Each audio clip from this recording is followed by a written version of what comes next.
tell you a little story about when I was living in San Diego. I moved to San Diego in the fall of '83, and I had a friend who lived there, and I lived with her. She had this garden, and I went out into her garden, and she had all kinds of different peppers, jalapeno peppers. And I thought they were cool, so I went and I got some, and I froze them so that I could save them and make chili later. I didn't have much experience, so I decided that I would cut off the stem, and I would gather the seeds and throw them away and put them back in the freezer.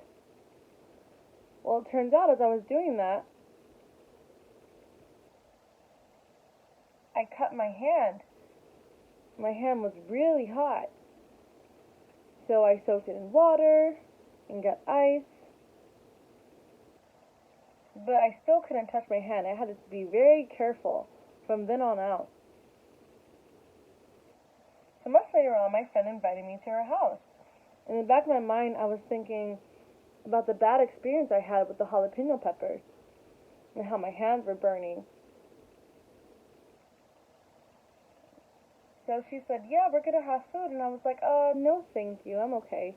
She's like, are you sure? And she kept prodding and prodding. And I kept saying no, but finally I decided, okay, I'll try and bear with the jalapeno peppers. I'm thinking in the back of my mind, what am I doing? But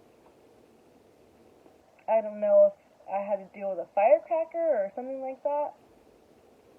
So I agreed, and I ate the jalapeno pepper, and it was spicy, but it wasn't that bad.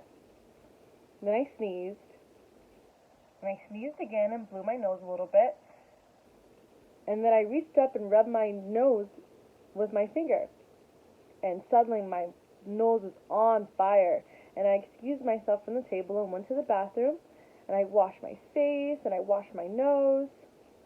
I didn't know what to do, so I just shoved my face in the water. I could feel it going down my throat, and as I was scrubbing and finally I was finished, and I came out of the bathroom, and I was soaked from head to toe in water. My friend asked me, what's wrong? I was like, well, I took the jalapeno pepper and I rubbed my nose, and now my nose is burning. And she was like, oh, don't worry about it. I'll be right back. So she left, and I'm just sitting there, didn't know what to do, just waiting on her to come back, and she finally came back, and she gave me some vitamin E oil.